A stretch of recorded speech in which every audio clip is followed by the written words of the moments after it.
Today we just came out of the courthouse on the application by the member for Suave, Honorable James Numana, in disputing the powers of the Speaker in nullifying the would-be motion of no confidence back in November. And he had used standing orders to decide that Parliament would not entertain another motion of no confidence after the one that was defeated in August. Now that matter was successfully argued by the counsel, Paul Mawa, who had pointed out to the judges that the full bench of the Supreme Court, that the Speaker and neither the committee had any powers whatsoever to withhold or reject a motion of no confidence introduced by Parliament or members of Parliament. Any motion of no confidence introduced on the floor of Parliament had to be entertained, as it was a provisional, it was a constitutional provision, and no standing order in the House could be used to reject or not entertain the motion. But this matter has now been heard, and I think the Supreme Court have given Mr. Mao a fair hearing, and they will make end on a ruling in the next couple of days in favor or against the application. But as I see, for now, we have the issue of Section 145, which has been outstanding for the last 45 years. A particular provision of the Constitution needs to be carefully scrutinized because it was not properly addressed under the reforms to the organic law on the integrity of candidates and political parties. And also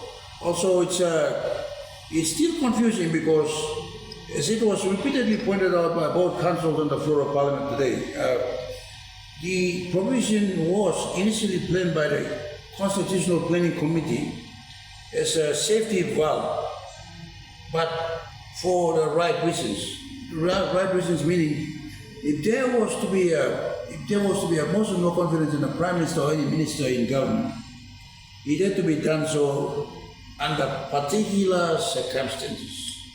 In the event that the Prime Minister or the Minister had suffered incapacity, physical or mental incapacity, or was convicted to prison, these were the basis of the provision for a vote of no confidence, motion of no confidence. And it's very similar or much the same as the impeachment process in the United States. But the impeachment process is more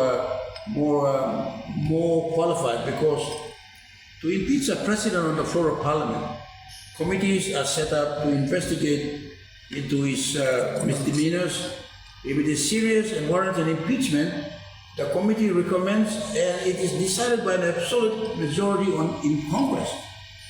Now, unlike our system, where any disgruntled member of Parliament can go and hook up, scheme up with 10% of the members of Parliament and choose for a motion of no confidence on the floor of Parliament just to change the Prime Minister or Minister. But that again, it defies the democratic process, the fundamental principles of democracy, because in the fundamental principles of democracy, the power of sovereign to elect governments is done so by the people at the polls. It can only be done at the polls. And this is where we've got it all wrong. The first motion of no confidence was introduced against Sir Michael Somare 5 years after he was Prime Minister. And that law was not fixed up until now. Mm-hmm. You got to qualify how and why you should remove an elected government. If a government is elected at the polls, only the members of the government, the ruling party in government can decide who becomes the next Prime Minister. Yes. And you can't just give it to any any wandering goat in the middle of wilderness who comes up into parliament and gets 15 disloyal people and bribes them or use devious means to convince parliament that the prime minister is not performing. But that question has yet to be addressed. And I think the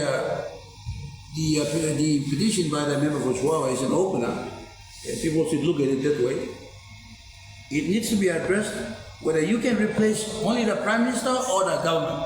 The government in power now is the Pangu government.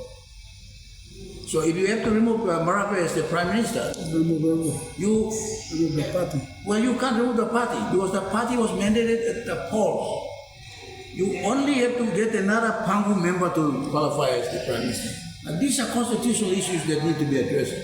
The sooner the better because it's causing a lot of confusion. Yes. Now, if I lead a party into elections, right, in 2027, and I get a secure mandate, and somebody moves a motion no confidence to remove me, who has never secured any numbers, he can't remove me. He is not a member of the Pangu party.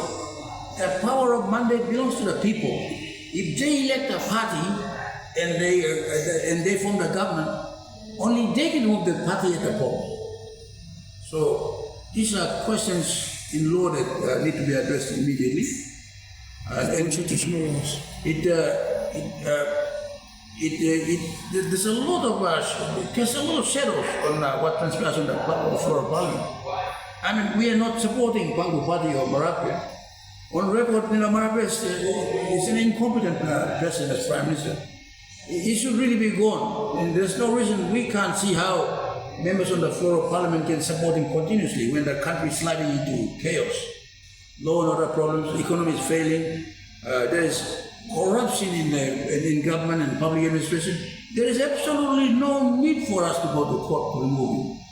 If by democratic principles, when people don't like you and people don't approve of you, you just have to tender a resignation. So until some integrity. The petition that has gone before the Supreme Court is unnecessary. It simply exposes the level of corruption in Parliament now, because a motion of no confidence notice was given to the Speaker. He had to go and check the process with the private business committee, and if it complied with all the requirements, all he had to do was to give notice that we have a motion of no confidence to deal with. End of the story. But look at what they've done. They've gone in there and they decided that they would block it when they did not have the powers. It's a constitutional provision that it cannot be dealt with by any speaker or any committee of any private business committee of Parliament. But they failed to do so, and now that the Supreme Court is before the Supreme Court, and they will deliver the decision in the next couple of days, they may not have the powers. They may not have the powers to interfere with the proceedings of Parliament, as we all know. But they will enforce constitution. But they can interpret the constitutional laws, and we hope that they will be able to give us an outcome that is favorable for the good of democracy. But that is not to say that we thank Mr. Honorable James Lumane for doing what he's done. But that is not to say that we approve of the use and abuse of Section 125. Section 125 needs to come up for review immediately, meaning that if you have to remove a prime minister or a minister, you got to qualify whether the alternative prime minister or minister is a member of the ruling party, or if he's not a member of the ruling party, he can't qualify. It's got to be an internal thing, like the Australian and the British system that we have inherited. What they do is they do an in-house thing. They have a party caucus, and the party decides who should be the next prime minister. And by now, Naban Marape should know that the writing is on the wall, and he should gracefully resign to allow the Pangu party the right to elect a new prime minister. That is what is not written at this point in time. And we thank the Honorable Member Kua in bringing up a very important and very delicate constitutional matter insofar as democracy is concerned. And we hope that Parliament is going to take note of that.